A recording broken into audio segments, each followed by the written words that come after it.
I Unplugged News, I Unplugged News. where you get our cultural news. I Unplugged News. I Unplugged News. Where you get our cultural news. I Unplugged News is coming to you in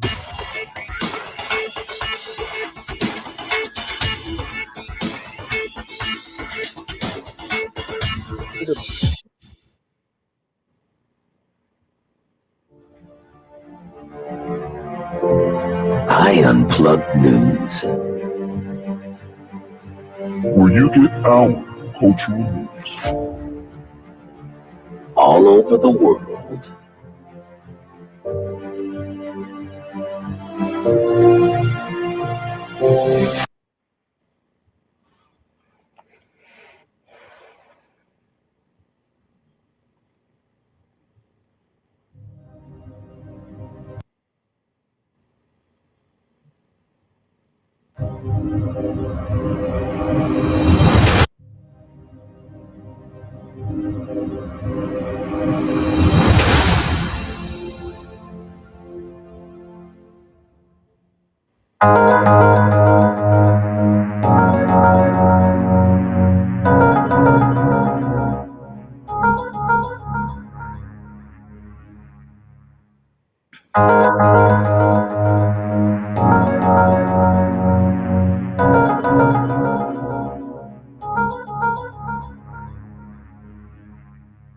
Where you get our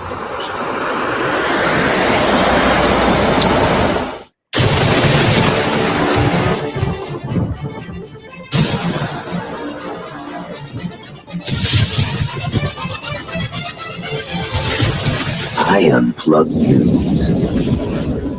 where you get our cultural news. All over the world.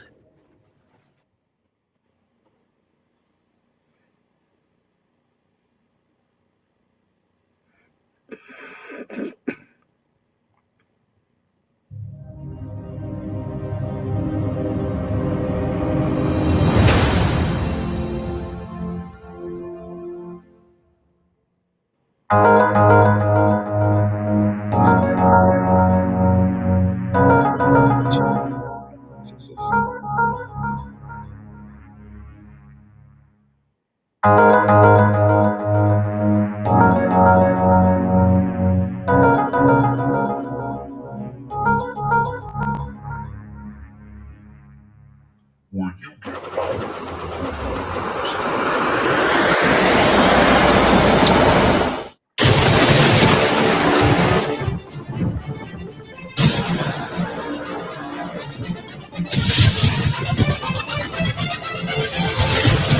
I Unplugged News.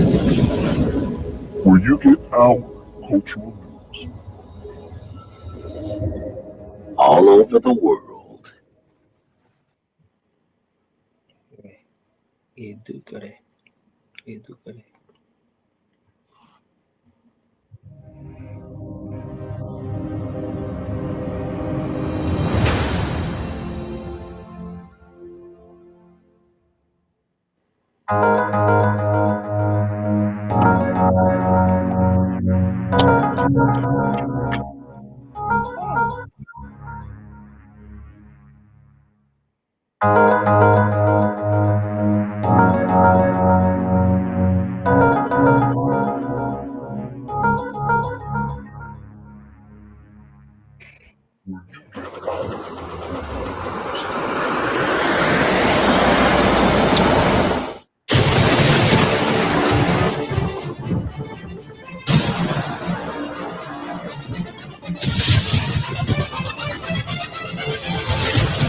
I Unplugged News. where you get our cultural news. All over the world.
I Unplugged News. where you get our cultural news. All over the world.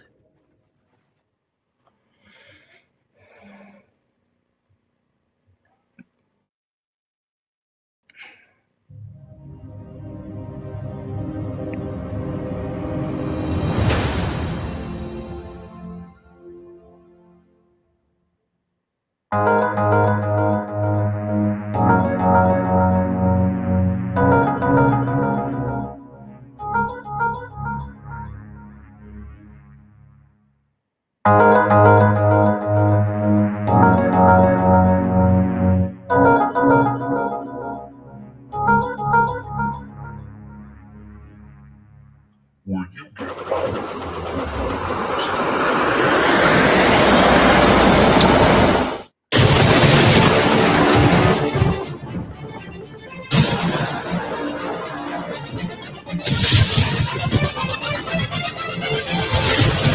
I Unplugged News. where you get our cultural news. All over the world.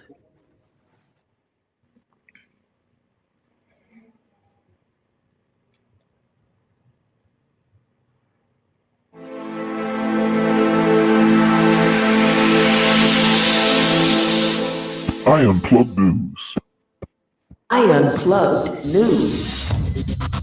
where you get our cultural news. I Unplugged News.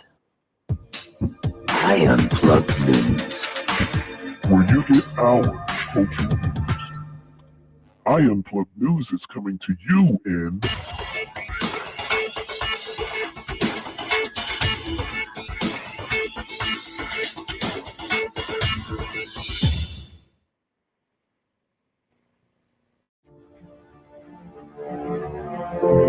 I Unplugged News. where you get our cultural.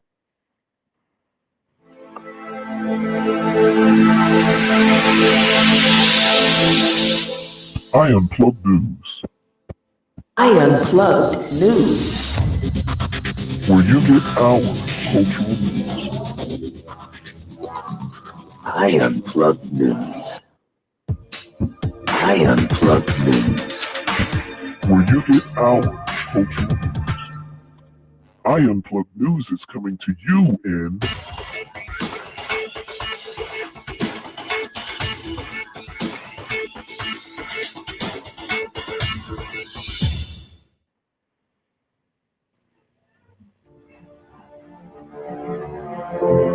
I Unplugged News.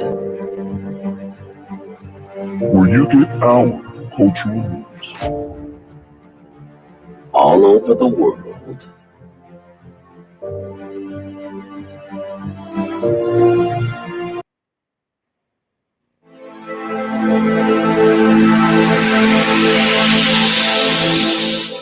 I Unplugged News, I Unplugged News.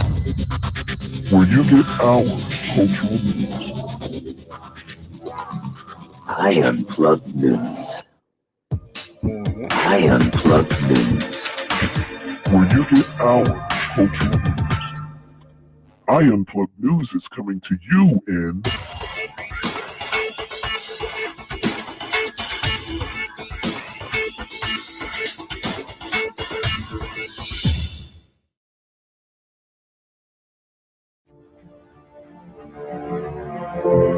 I Unplugged News. where you get our cultural news. All over the world.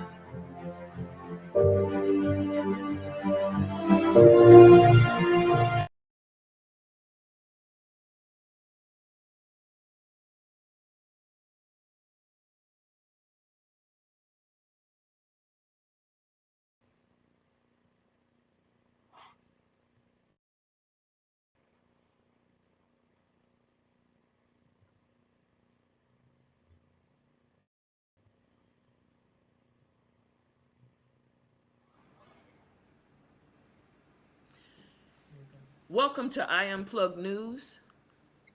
Unplugged News family, we'd like to say greetings and countless felicitations. It's a wonderful, auspicious occasion. Yet again, we seem to be having these occasions often, but they are still very auspicious. Tonight, we are here in the Unplugged studio, and we've got cued in our brother Tahuti and Kambui, and we've got brother Sandiata, who is also here, and we are really, really excited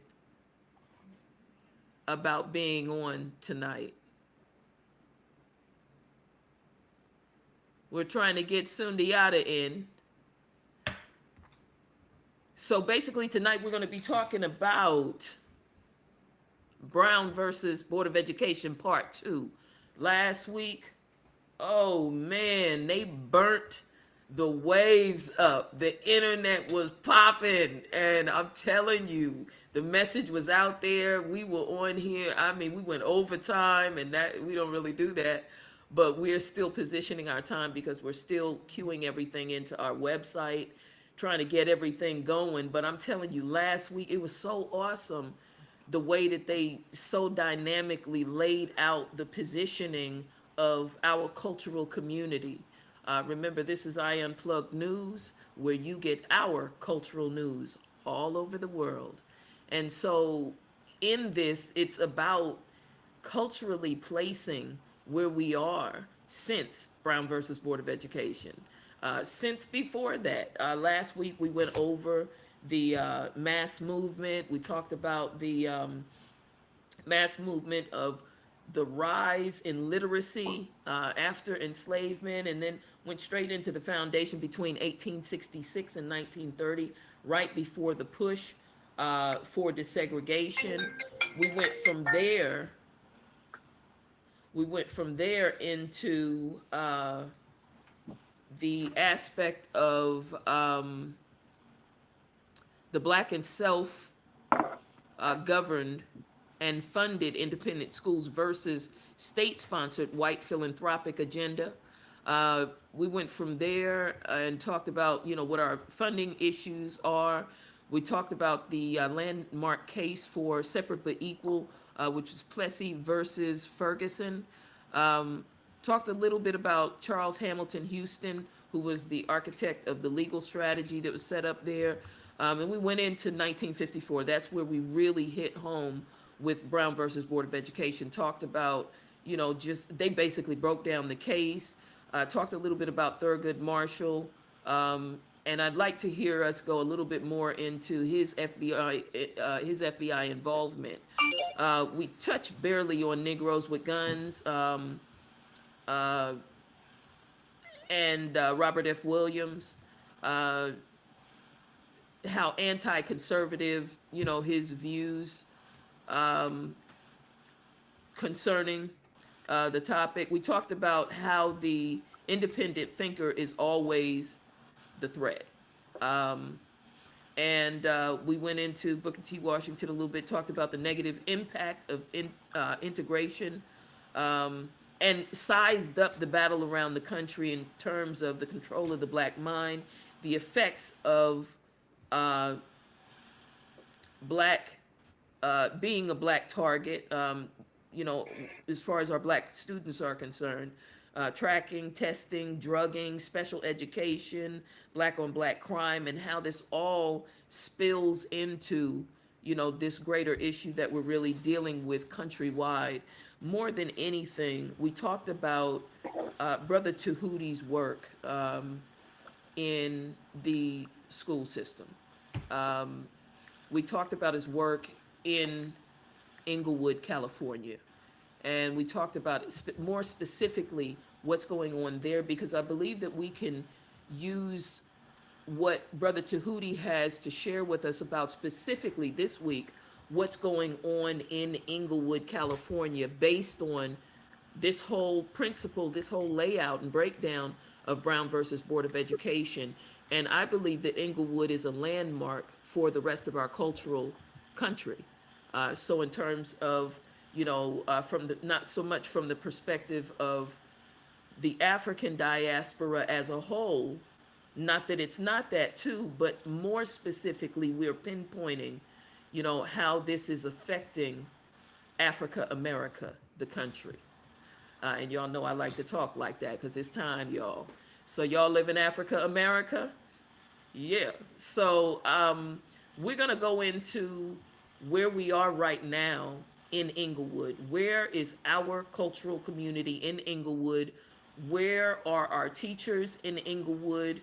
How is the city or the Department of Education there, which we're going to talk a little bit about this whole unified concept as it pertains to the Board of Education or their district school system, and we're going to talk about um, what has happened, what should happen, what must happen. And our dear brother Sundiata is here with us, and he's going to be aiding.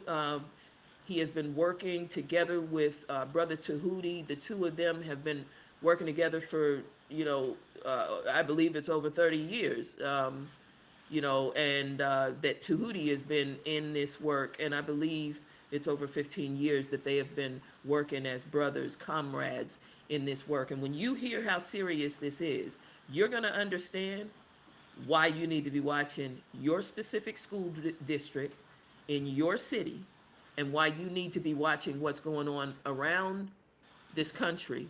And you need to also remember that what is happening in Inglewood, California is a landmark for us to understand that this is a traveling circus act that they have committed against us. This is an all out and out attack.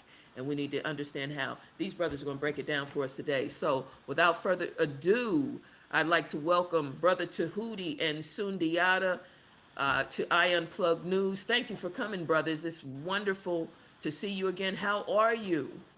Great. Yeah, doing good. Yeah, doing well. Awesome. Y'all look beautiful. You're Thank you. wonderful brothers. These are some powerful brothers, y'all. Y'all ain't seen nothing yet. Wait till you hear this. So we're going to go ahead and let you get started. So why don't you kind of touch on where we kind of left off at last week, which was taking back our schools. And we talked a little bit about education versus training, and we talked about solutions orientation in terms of where we need to be, national reassessment of Brown versus Board of Education being put on the cultural agenda. And the reason why we say cultural is because we're finding out so many things that we need to understand about our trust and our estate planning. And with that being said, we need to kind of come away from the particular word for that reason. We can use it amongst ourselves, but it's important to state it, especially in public, the way that it really is.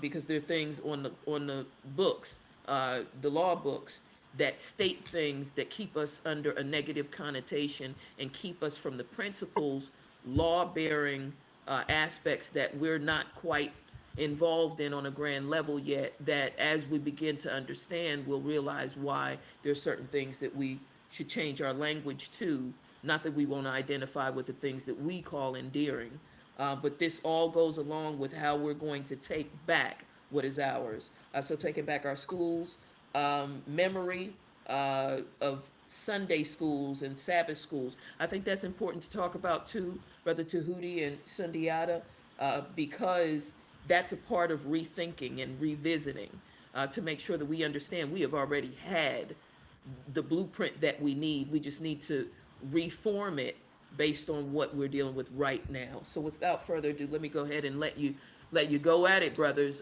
Can you give us a hand here? Yeah, sure. First of all, we'd like to thank you again on such a very important topic. When we're dealing with education, foundation, your mind is your foundation. You know, it's what separates us from animals, is what gives us the ability to navigate whatever is in creation and manipulate that for our own benefit. So to be educated, the word comes from Latin, the Latin word educare, which means to bring forth from. So education is something that's coming out of you. It's not something that someone is bringing to you or someone is putting in you. Very important foundation to start with, because as we have been conditioned in this, we are under the misperception that education is something giving us or bringing to us or putting into our minds, and that's the exact opposite. So when you go with that as a foundation, then you won't have a problem understanding or overstanding the conditions and the circumstances that we are currently in. Now, from where we left off versus the Board of Education and the aftermath of that. Our mindset, which has been traumatized. We're talking about our children. They have a traumatized mindset. When society looks at us, which is why it's important in the social context, everything. When a society looks at your child as a criminal, when they look at your child as someone less than human, how can they possibly educate them?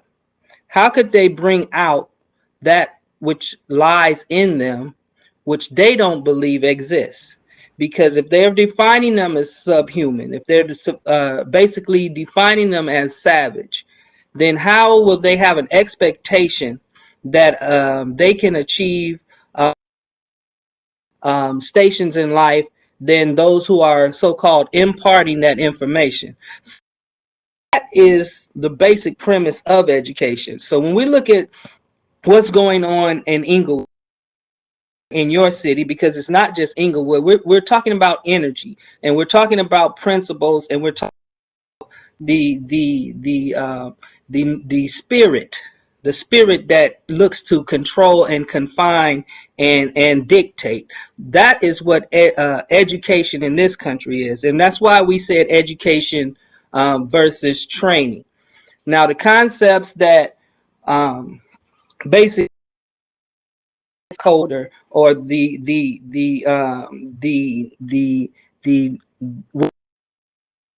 than what we have was the conditions that came into Brown versus the.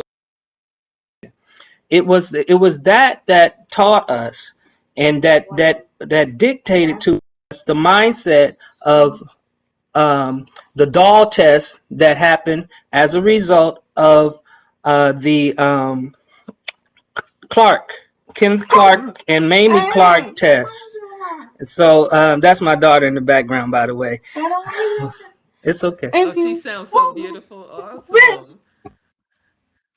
Okay, son.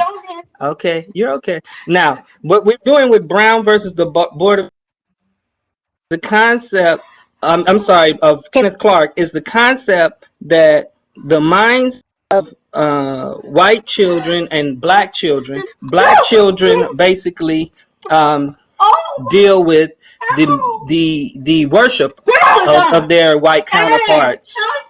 It's okay. It's okay. Hold 1 second. Give me 1 second, No, Sel. no problem. No problem. Okay. So we're talking about Brown versus Board of Education. This is part two. And y'all, let me tell you something. The way they lay this stuff out is so awesome. When you hear how they lay this out, it just hands down. It's amazing when you look at the dynamics of how we are negatively affected across the board in our school systems. When you look at the breakdown of data um, that we're experiencing the data. Do you hear what I'm saying? We are literally experiencing the data. So, in terms of how this is affecting us, across the board, it affects us in a way that we don't have enough options laid out right in front of us. We just don't. So we have to develop, options for what we're going to do from this point. We have to have ways that we're going to conduct ourselves and that we can all co-sign to, so that we're moving in a school of fish, if you would, that we can de-establish, you know, um, the premises that's been set before us as though this were the only route of our existence, of our children's educational existence. And it is not. The moment that we decide we're not doing this anymore, we're getting off of the train because we can see that the train is going in circles. And this train is really about us using our energy to give it over to you. Well, how about we just get off of the train? You stay on the train. You get on the train. We're getting off the train. We're going to find ourselves a destination. We're going to confer with our ancestral work, the work that our ancestors have done previously, the work that our elders have done previously, and we are going to also establish a generation. So you got the regeneration of works that have come before us, and you have generation of new works based on the mindsets, the principles, the lay of the land of which we have to maneuver through. But in and of itself, we have to develop a strict self-reliance within our cultural community. That's one of the reasons why I Unplugged is here right now, to establish principles that will set us apart from the masses. If we spend all of our time on social media, and all of these social media companies are corporate megalithic companies, multi-million dollar companies, what we're doing is de-establishing the principle of what it is that we say that we want. And that's not to be against those companies so much. They're going to do what they're going to do. And it doesn't mean that we can't even participate in that. Some of these companies have some really good aspects to how they operate. However, in the meanwhile, we really need to be developing spaces and situations that we can entertain the concept of educating our own people in our own words, without interruption, without censorship. We can have the conversations that are not only uncomfortable, but they are they're unusually ignorant to continue to have in the face of the enemy. The enemy is not coming to tell you what he's doing. That's why we're having this conversation right now.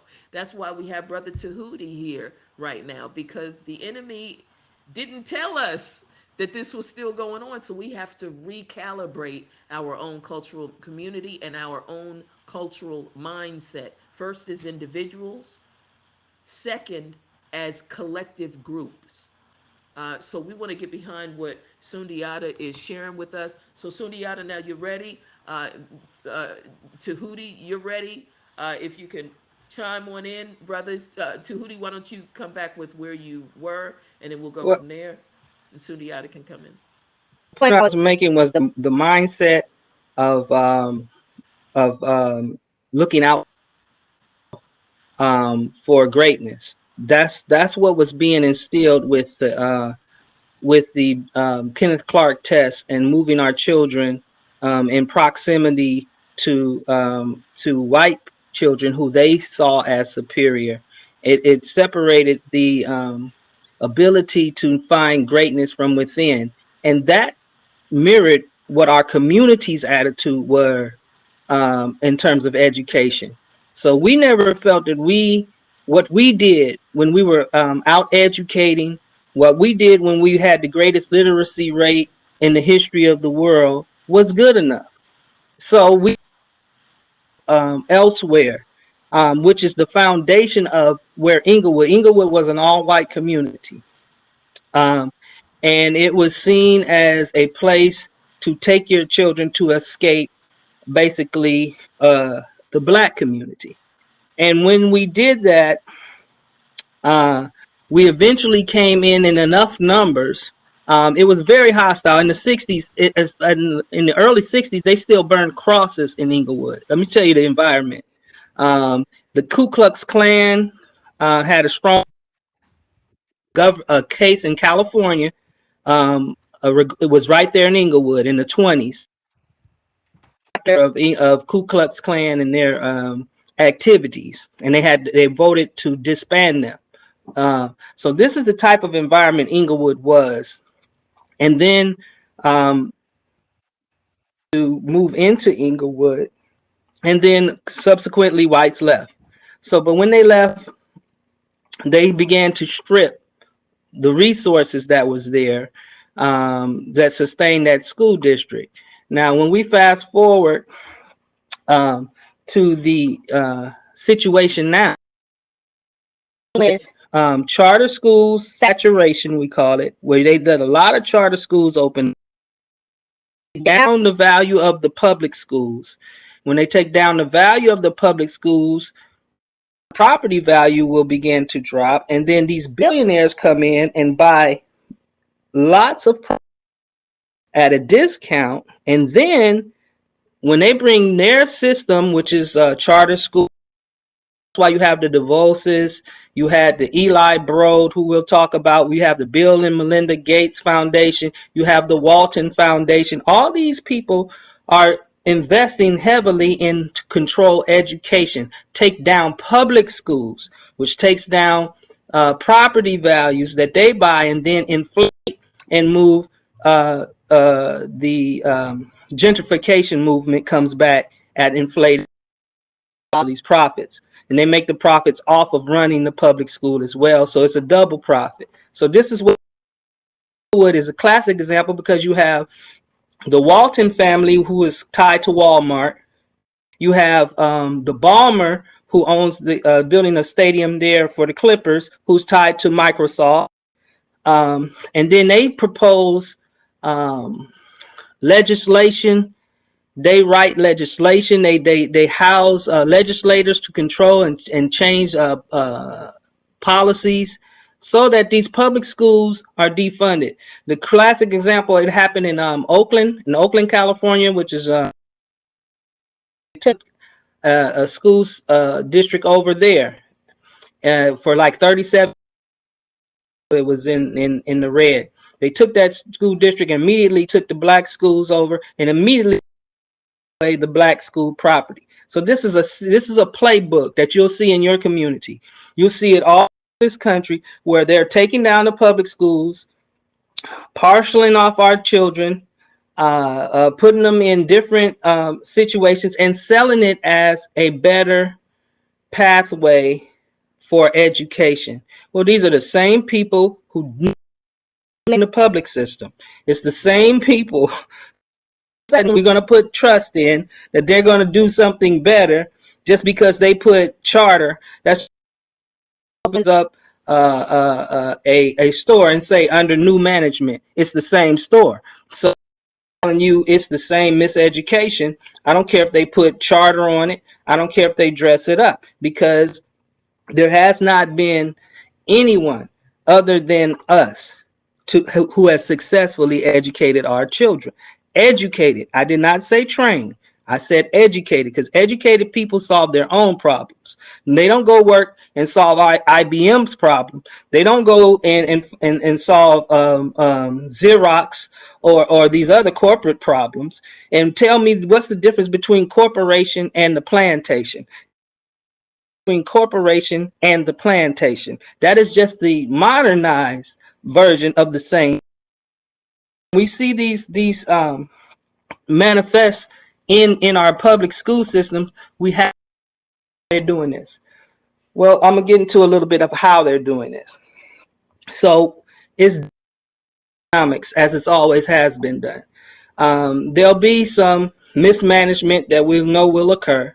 There'll be some defunding or holding back of funds, and they'll create a cash strap on the district, and the district will be forced into accepting some legislature to give up all of its decision-making power, and the state will take over the school district, and local control is gone. So now it's being dictated those forces that I just told you about.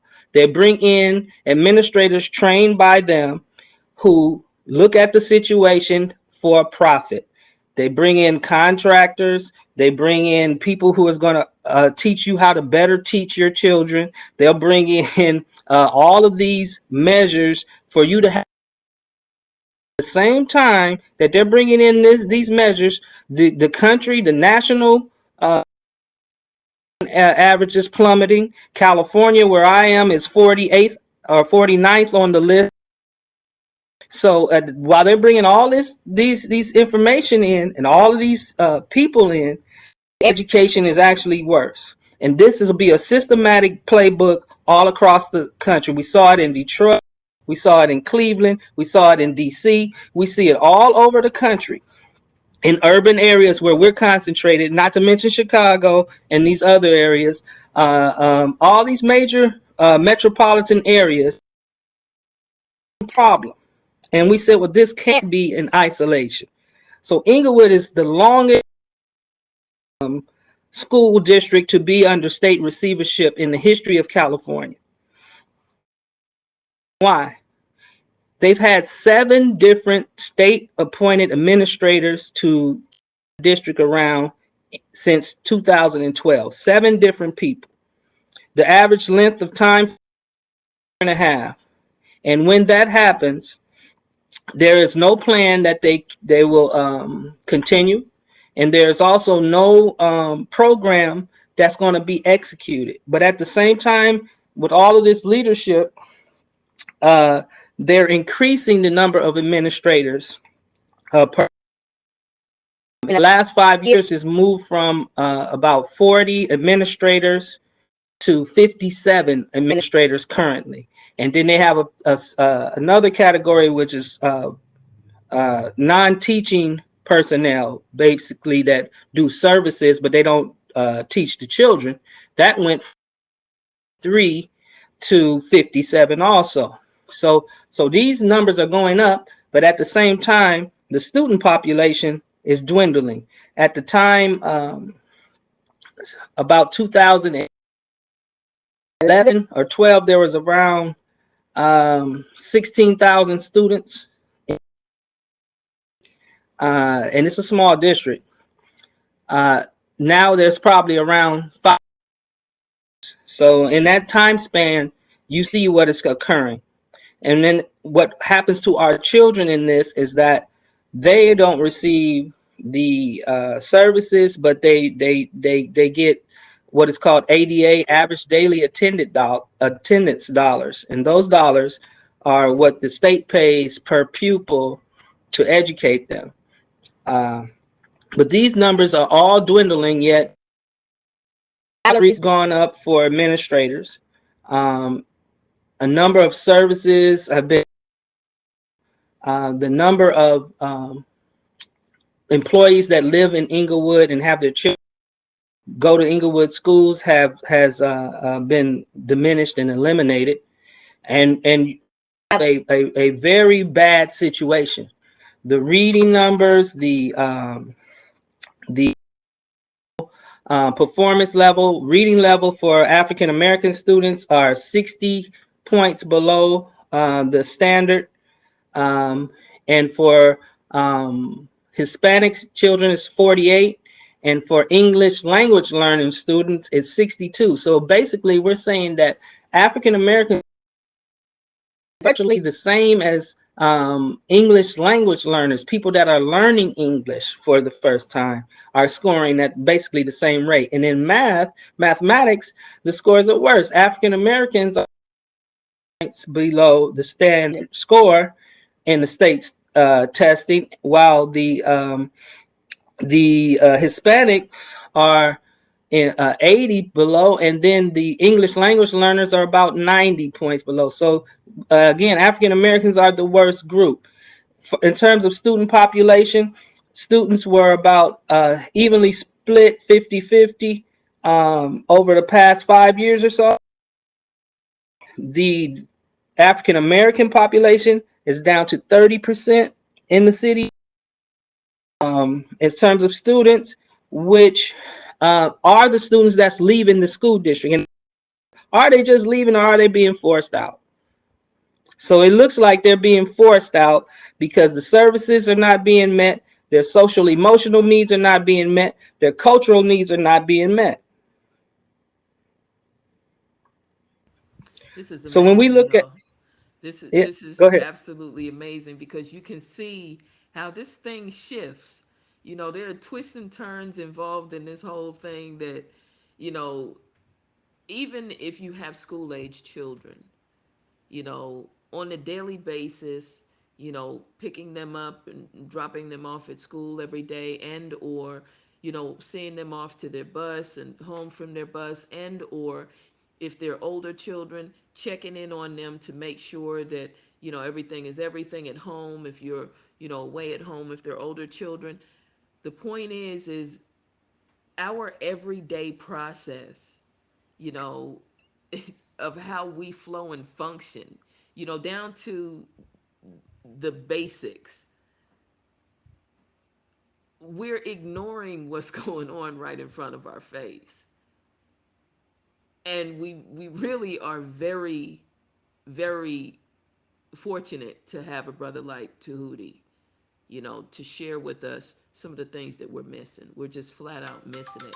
We're not realizing it, you know, and we need to really deal with the aspects of what's happening in Inglewood, because we build the framework in Inglewood because, you know, Brother Tahuti's been doing this work for so long that we don't have to reinvent the wheel. We can get behind Brother Tahuti. And then Brother Tahuti is willing to take this fight all the way around the country.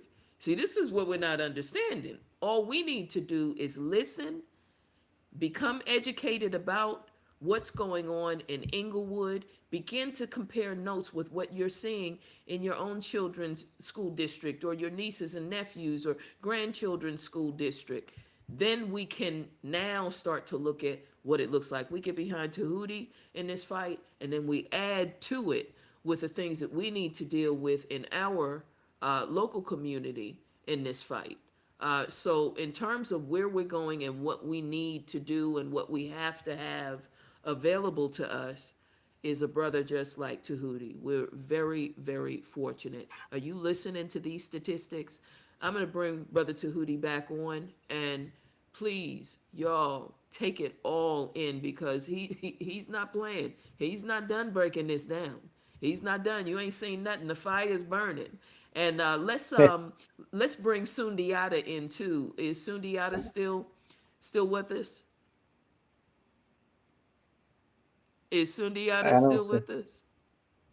No, I don't see him. But when he comes back, we'll bring him on because what Okay. Sunyata is very important.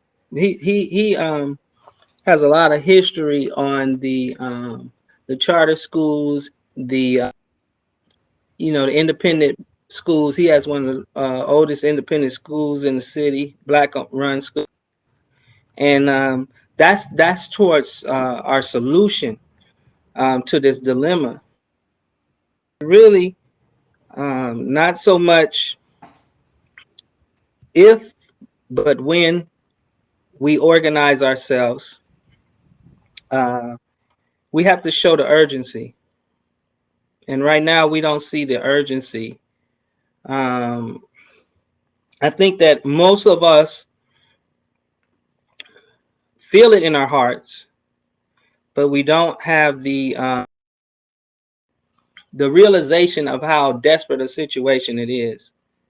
Um, Children being missing me. because it's opportunities, excuse me, and it's future. It's the future that you're messing with. And generationally, we've always, as a people, our children. What would you say if to a mother, or what would you call a mother who turns her back on her children, or a father who turns his back on his? What do we say about a community that turns its back on its children? If they are not the priority, if they're not the priority, if that's not the urgency, we should be in the streets about this. And why? Because we are not educating our children. We're not producing a quality of student that we did at the turn of the century. With all of this technology, with all of this information, internet, with all of this access, immediate access, down our children. And the question is, how are we going to respond to that? That we don't need any new curriculum. We've had curriculum. We have curriculum. New methodology, pedagogy, and all these technical terms that they train us in. What we need is commitment and effort by us to make sure and ensure that our children are going to receive a true education. There's fighting all over the thing. If you don't think this is a serious issue, just turn on and look at the Congress. Look at the they're trying to bring up. They said they rather have dumb white folks than history and slavery and all the other issues that would be taught in the curriculum. They're never debating facts. They're debating of how it's going to make somebody feel. So I'd rather them feel good and be dumb than to teach the truth and make them feel a certain way and think a little bit about the guilt that they should be feeling that were committed against us. So that's a debate that's going on in Congress as we. So you understand that they understand about control and resources and money, because that party represents big business is concerned about teaching the truth to children. So if that's a problem for big business, you know that is the right program that we should be involved with, because they have this, like I said earlier, there's no difference between the corporation and the plantation. It's still about control. And the public education, if you want information, go look up the General Education Board 1. That's by the General Education Board, which is founded by Rockefeller. Finds what they wanted to do in public education. It was written in about 1910, I believe, around that time. And they tell you that they wanted to control education to produce loyal, docile workers. That was the goal of public education. They put it in writing. And they got on all these boards. They set up foundations. And like we said, I believe we said it last show, but A. Philip Randolph said where you get your funding. So if we're funded by have our best interests, what ideas you think we're going to be putting out? Those ideas that they want. So if we want to put or produce holistic, forward-thinking, free-thinking, strong African warrior children, and produce them and have them develop into those type of adults, we have to fund that. We have to pay for that. You cannot expect that they are going to, in any way, shape, or form, fund liberation of our minds. They're not going. And we can demand it. I'm fighting with you right now. I'm at the board meetings fighting for it. Know that outcome. And the ultimate outcome is for us to set up our own system, independent, and move our best and brightest minds towards that.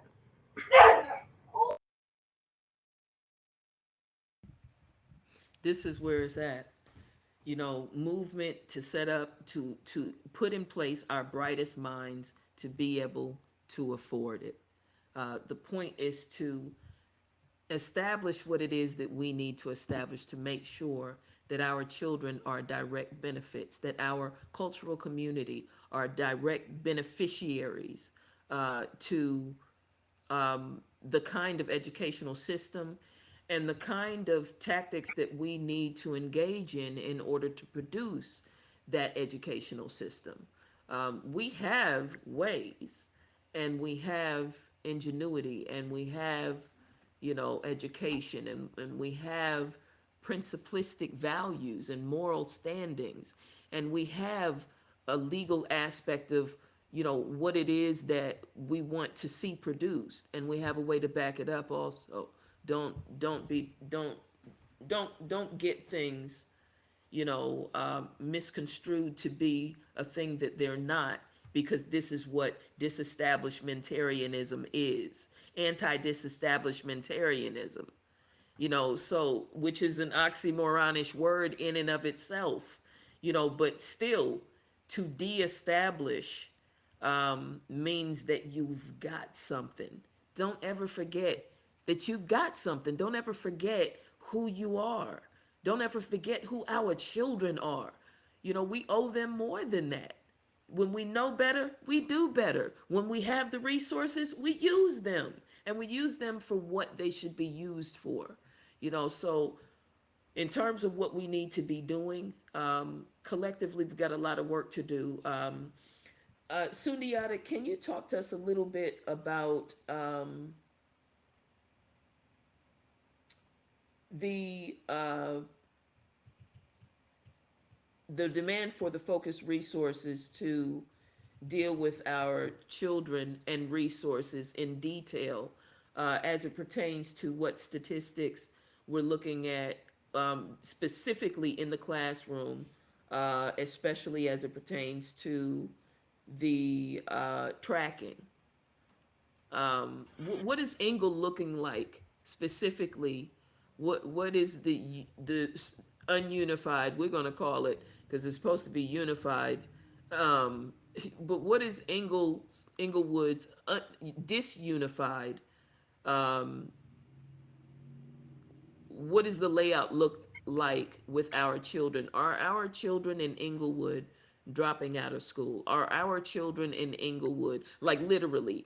I know that the statistics are there, and it's easy to suppose that that's exactly what you're saying.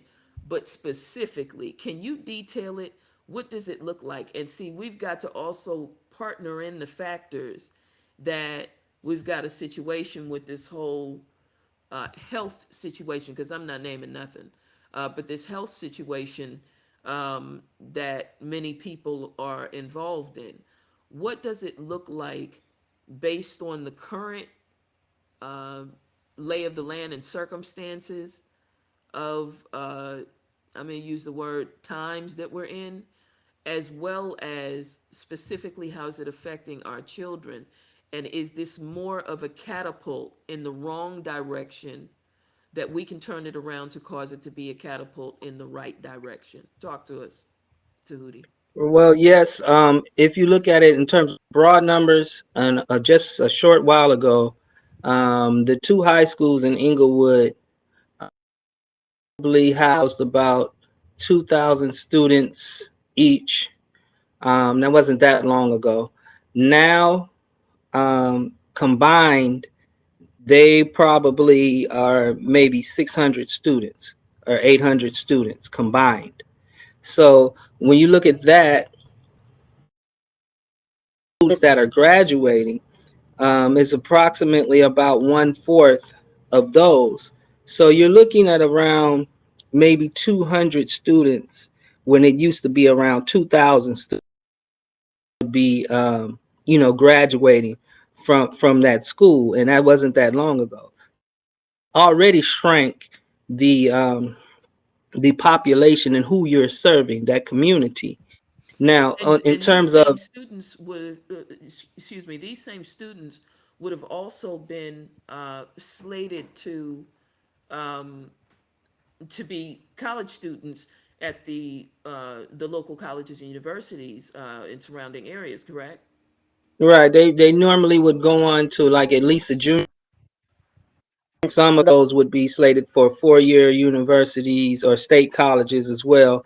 Um, and you've reduced that population. Those students are elsewhere or gone. Graphics in the city, they have a larger number of school age children, but they're not attending school. So the question is, where are they?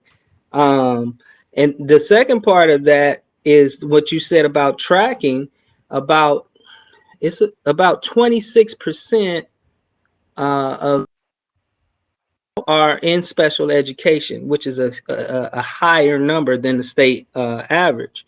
So you have a high number, a high percentage of special education students, uh, services, and curriculum and individualized educational plans.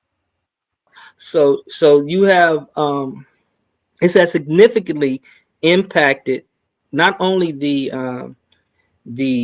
image, but the morale of these students as well.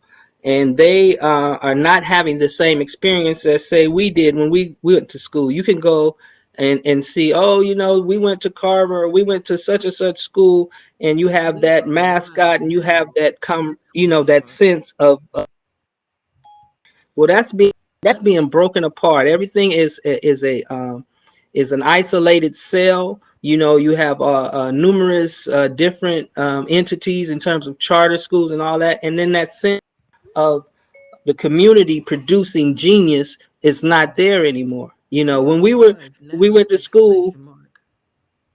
when we went to school, we produced geniuses because out of us came genius. Out of us came jazz. Out of us came the inventors. Out of us came the that produced the heart surgeon and the rockets and all of these great coming up out of slavery. We produced all of these great things because we were teaching and education for ourselves. Since then, we have a lot of PhDs, but we are not producing those type of geniuses, and so we have to get back to doing that. So, in terms of the statistics inside of the city, you're looking at an economic pull, and until it rock bottom, you're getting monies coming in. And what's the problem with education for the failing of our students than they do when our students are successful? You'll get grant money, you'll get supports, you'll get all of these funds coming into schools that underperform, and then you won't get the same funding or incentives for students that perform. So they try to use that as an argument uh, to justify resources shifting to so-called affluent communities. But once again, those numbers are a what we call a false equivalency because they already had the resources to begin with, communities, and so they're going to try to use test scores and all these other measures or metrics to justify shifting resources, which is what they've done all along. We've never got our resources, and that has to be the demand for resources. They can have their curriculum, they can have their system, they can go ahead and teach their children that slavery was beneficial. They can do all that they want. We don't need to convince them of anything else, but we want our resources. We want we want the monies that we pay to go to our children. And once we get that off the ground, I tell you, we will see a shift that the world has been waiting on, because it's our responsibility to step up to the plate. And I'm sure we can produce in a few generations those individuals who could never.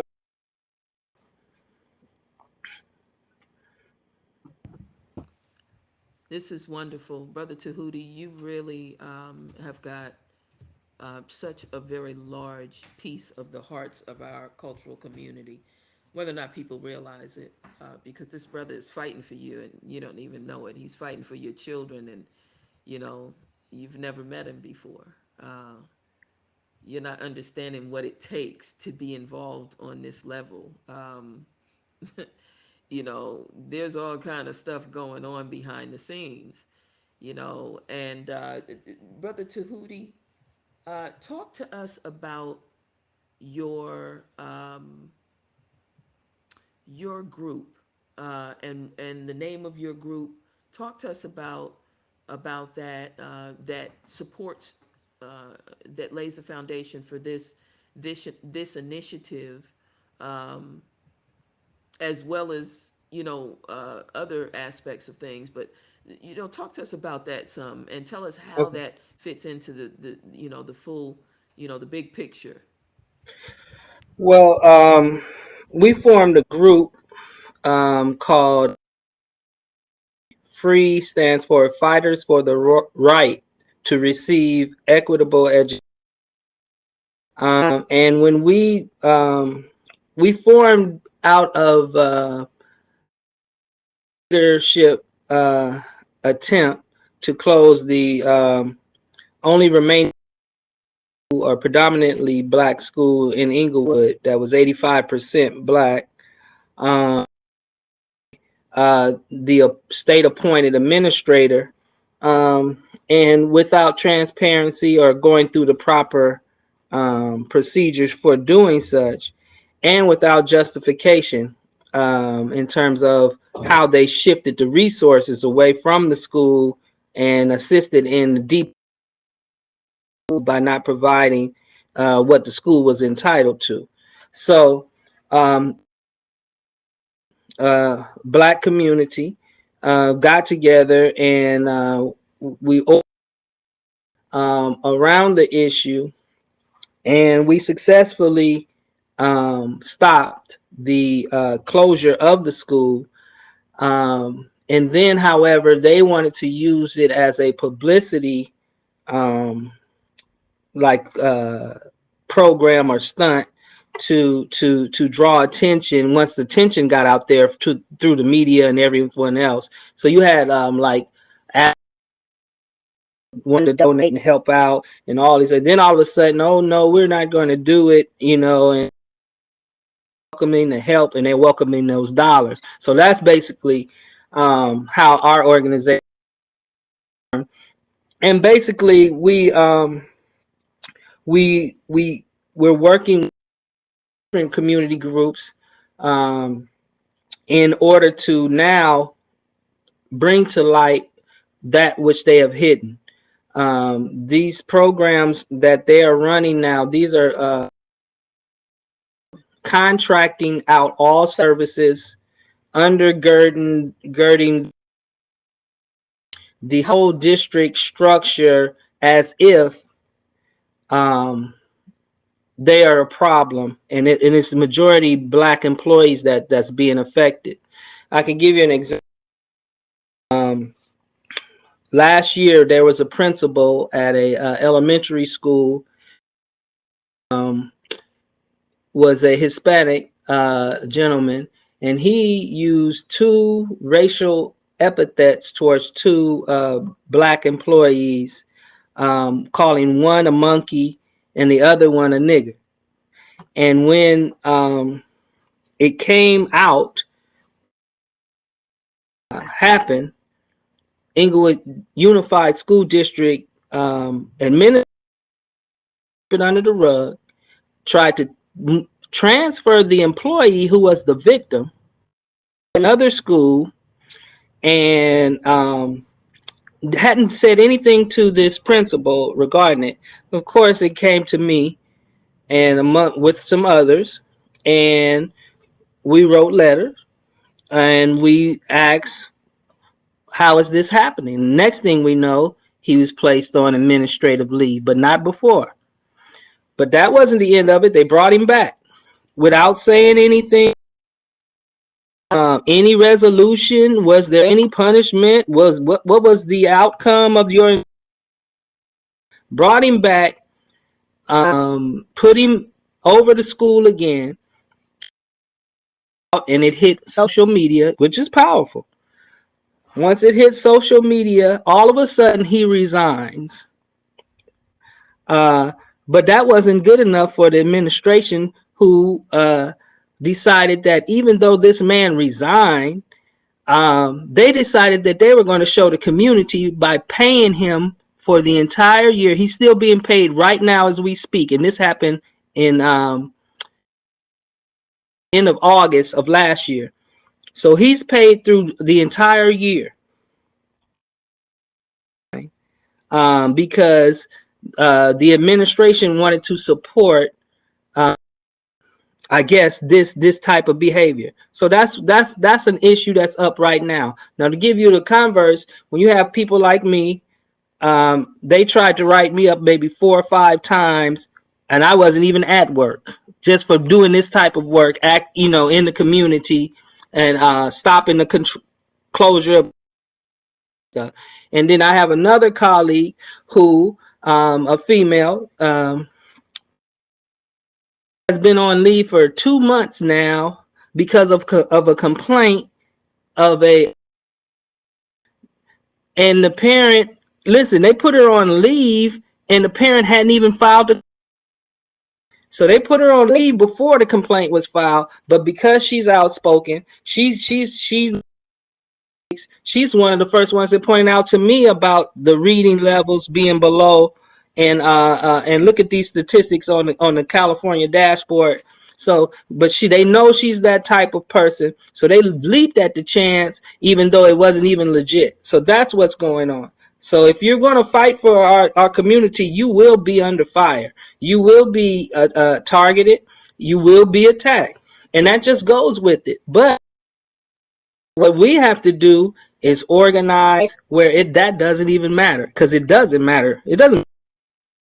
But what does matter is that when we see families after families mistreated, deserved, and our children not getting the benefit of that they're entitled to, that day is over. That day has to stop. We have to draw the line in the sand and say we're going to organize around this issue, because this issue is the knee on the neck. This is constantly. This is never going to be let up. It's not going to be just 9 minutes and 29. Fighting constantly for the lives of our children, because it's this mindset that goes in these killer cops who come out and feel that they can mistreat us because they've seen us mistreated. They've seen us suspended. They've seen us expelled. They've seen roughed up by security and school police. So they gonna carry this out in society. That's why this is very important that we organize around it. Absolutely, I agree 100%. And you deserve the backing of our entire community, and you're going to get as much backing as we can help to promote and produce from where we stand here at Unplugged News. We're committed to the work that you are encased in, that you have put your life into, to be, to have a body of work that precedes you by 30 years. It precedes the present moment by 30 years, you know, is amazing in and of itself. You know, It I doesn't seem don't know like if you, 30 though. It doesn't. well, that's because it's probably so much that's happened in such a long period of time, and based on that, it probably just looks like today's fight is the fight that you are most engaged in, and everything else is retrospect and educational information as to how you want to move forward, based on your experiences. And so people, I Unplugged family, I don't know if you really realize this, but in terms of having someone to do this work, he's so invested in this work. You must understand, you get attacked. You got to understand that. And I think that the average person who really doesn't go for the gusto in terms of fighting the issues within our community that we face, at many people at no given time in their lives. And, we need to change the dynamics of that. If you cannot specifically get on the front line, then you need to get yourself behind someone who will. This is not about fear. This is not about, if you can't do it because of your fear, if you won't do it because of your fear, because you cannot overcome your fear, then you must get behind someone who is. Otherwise, you don't deserve to be here. If we can And stand here in this space, coming from all of the circumstances and the, historical or our historical, uh, you know, calendar, you know, of thousands and thousands of years, if you can't see that we are not under the thumb or under the foot of anyone, if you cannot see yourself as sovereign, there's a problem. There's a problem. yes, If you we, cannot see yourself having the ability to transcribe, this raggedy language, to understand the minimalistic values, that you can produce in order to counter. If you can't see your energy as being operable enough, let me share with you. If you can't get behind them, you can't do the work, you can't do anything, you're not going to call and say, listen, I'm going to give you a telephone number. We're going to put it up on the screen. I'm going to ask our producer to put up the telephone number. It is on that's on the website.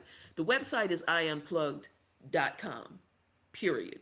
iunplugged.com. It's right there on the screen. EYE is the first word. Unplugged is UNPLUGGED. I know y'all can see that, and then news is at the end. So iunplugged.com is the website, though, because we have our tour production aspect of I Unplugged, and then we also have I Unplugged News, which is where we are today. But you can go to iunplugged.com, and you can go to our news page or to our contact page. And I would like for you to call and express to us what you're receiving. Talk to us. Talk to us and tell us what this is impacting you like. Tell us how this feels, what it looks like, how it sounds. Tell us about your experiences. Please give us a call. That telephone number is going up on the screen right now.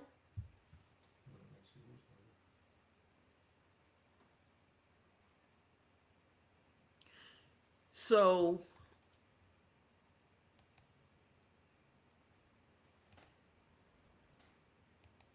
yeah, and we have to build relationships. All relationships are built on trust.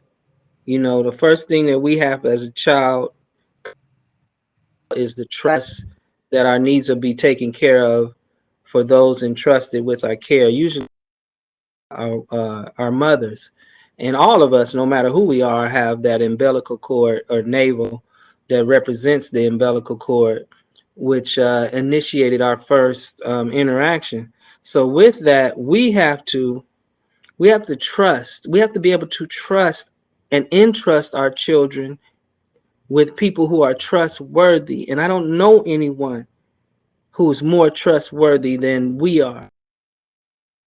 We have to correct our thinking. We have to correct our commitment and connect with the values and the traditions that we have always had, which has been I'm listening, which has been. no, which has been left and departed because of our forced cultural deprivation.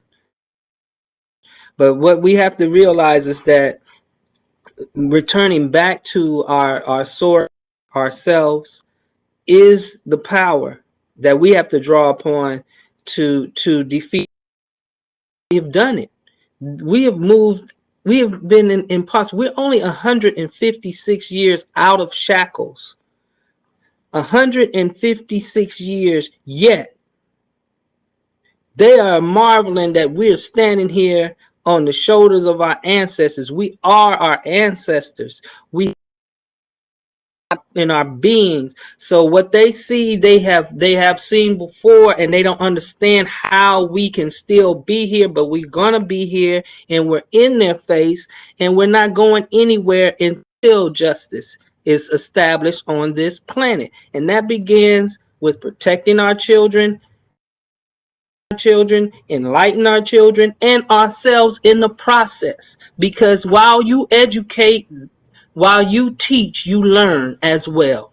If you are a teacher, you will learn how to be a better teacher.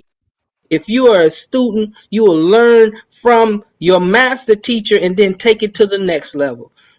You will produce the greatness that has always been a part of our being. But when we don't realize that our history does not start with any shackle or picking cotton or tobacco or any of those other things that happen, smallest segment of our history. Most of our history was forgotten long before a European even graced this planet. So we had already achieved so much in science and things that can't even be duplicated today. So we have so much to offer. I mean, our coffers are we sit up here and act like we don't have anything or to draw upon. And this is ridiculous. The people with the longest history are acting as if information to share with our own children. So we have to correct that today. Absolutely, I agree with you 100%. You're on point. You're spot on. We have the responsibility, and we're going to hold each other accountable. Um, if you can't do the work and you can't even chime in to support, it doesn't look good. And it doesn't look good because we're not in this alone. And at some point in time, if you don't have children, you're going to have children. At some point in time, if you don't have children, that are young people, maybe they're adults, you have to understand you're going to have grandchildren if you have, children who are adults. So it's not just about us as individual people. Let's not be selfish. Let's open up our eyes as to what we're experiencing, as to what's going on.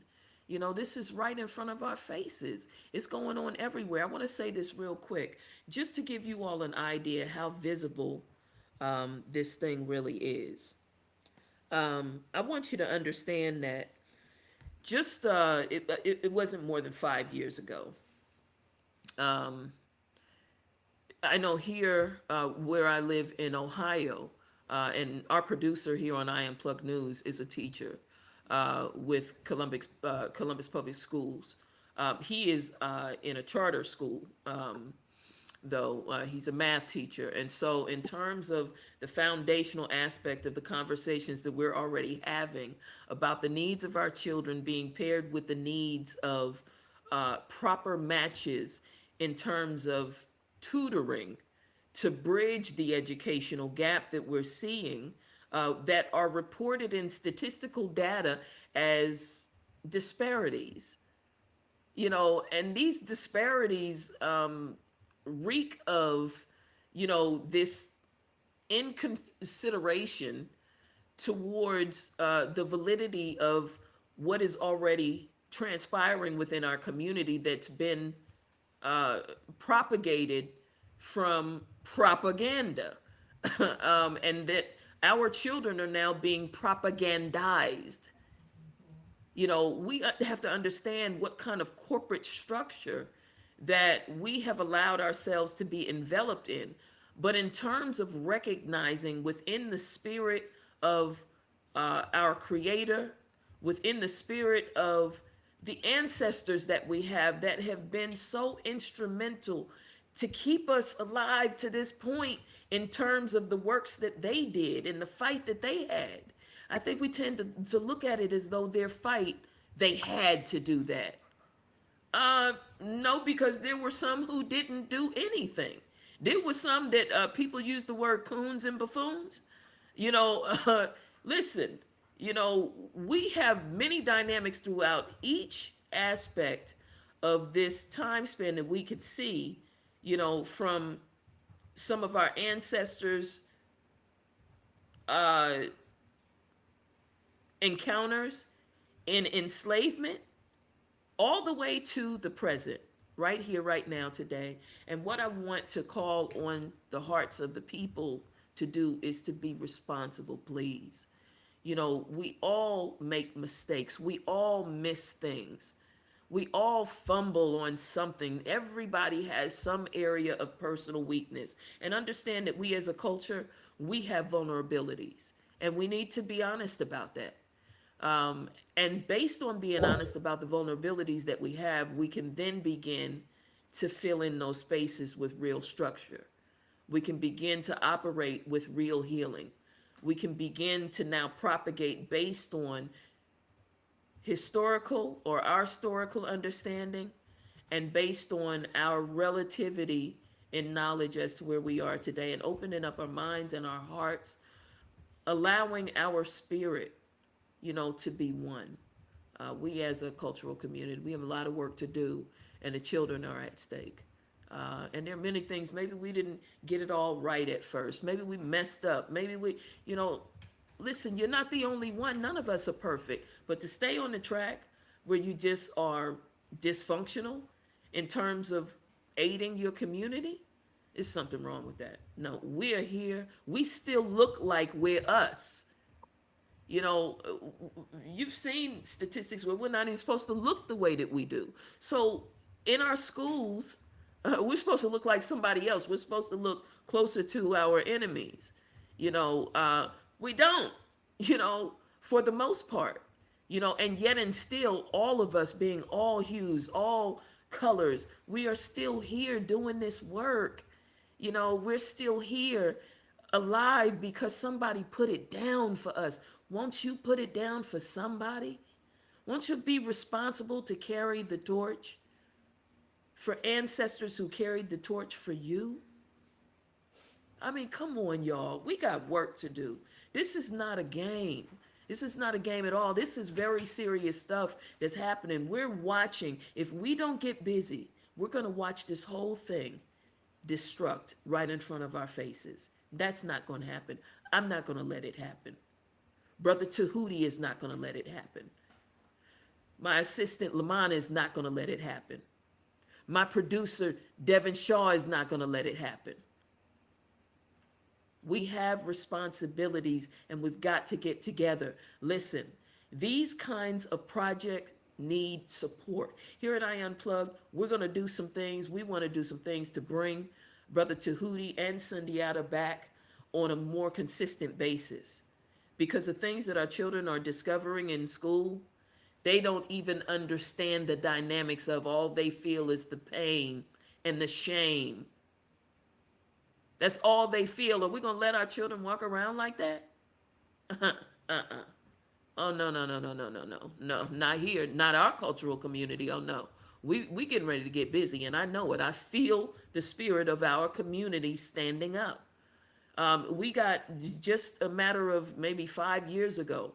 Brother Devin, you can kind of back me on this or, correct me on the time frame. But we started seeing in the state of Ohio and in the city of Columbus, we started seeing where they had literally taken cursive writing out of schools. The first thing I thought was, wait a minute, hold on.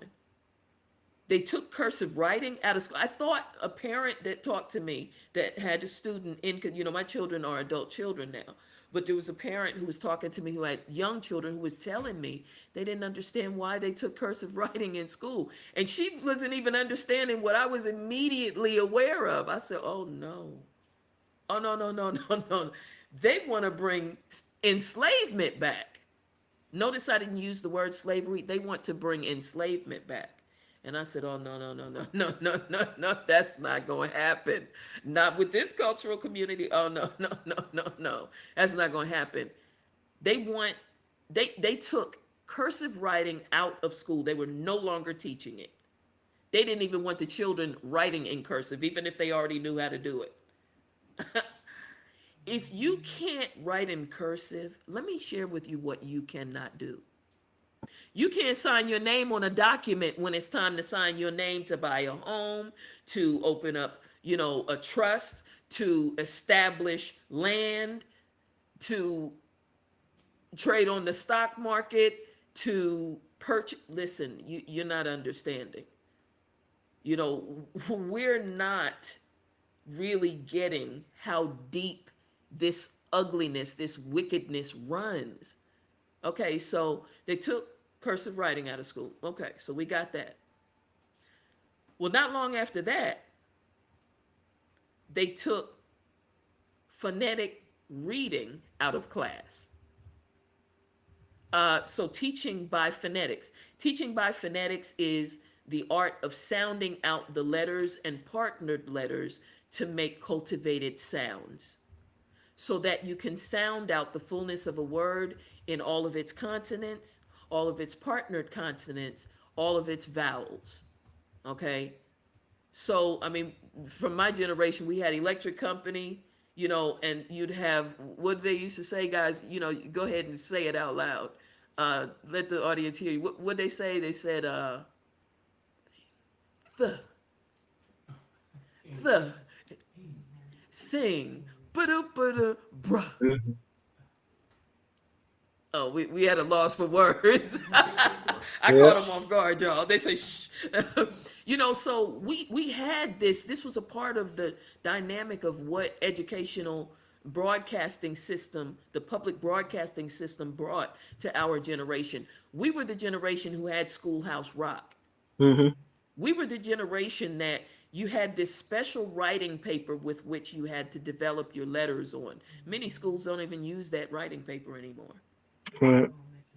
They took out home economics. They took it. So you're not, so going back. So after this whole taking cursive out of the classrooms, they turned around and said, there's no phonetic. We're not going to teach by phonetics. When I heard that, I said, what? I had to confirm that. When I confirmed it, I was like, oh no.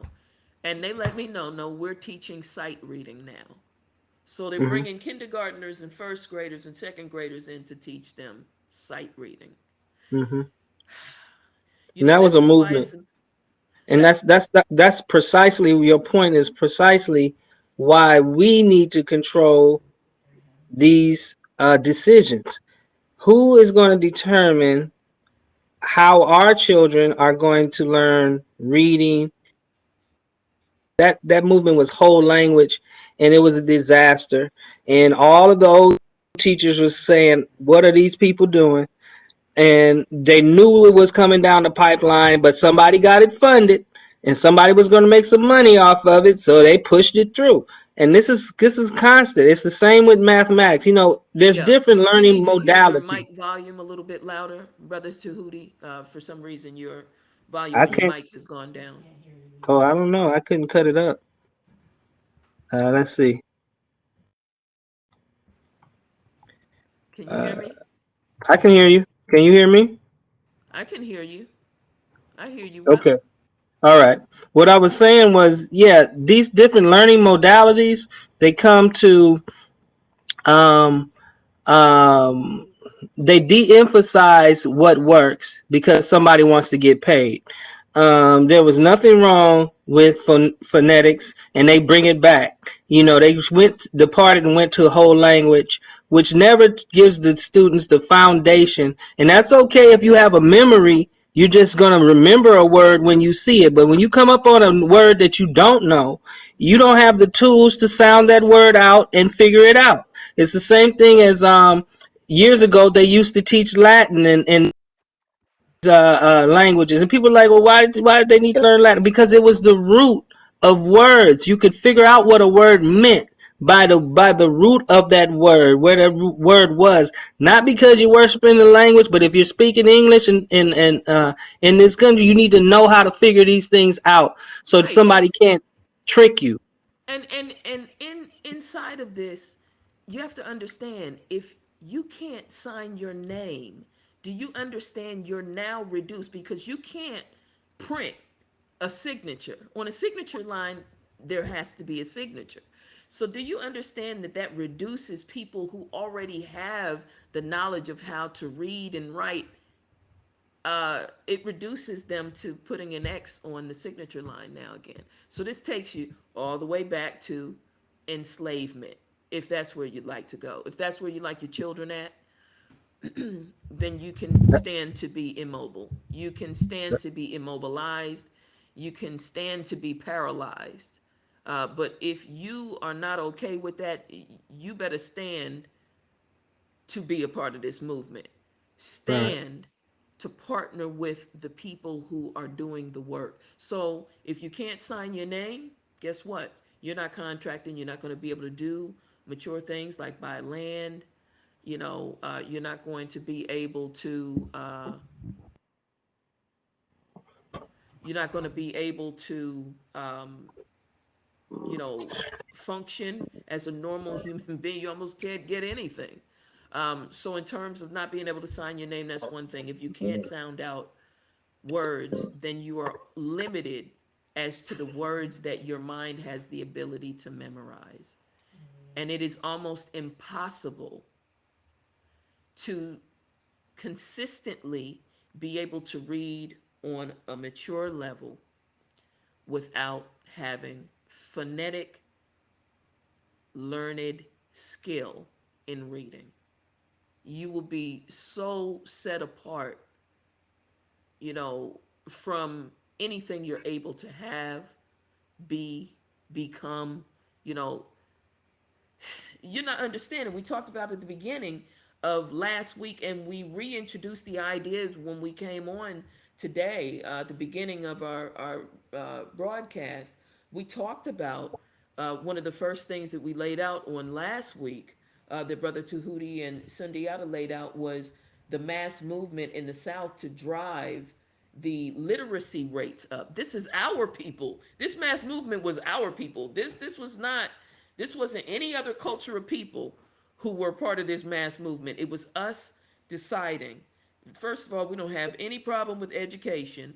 We just got a language taken from us. How many of us, if I snapped my finger right now and said, "Why don't you understand that?" If I was speaking in some foreign language, you'd be looking at me like I was absolutely loony. We should be looking at them as though they're absolutely loony, because they are. Anybody that wants to destroy their mother and father, which is who we are to them, is deranged. Okay?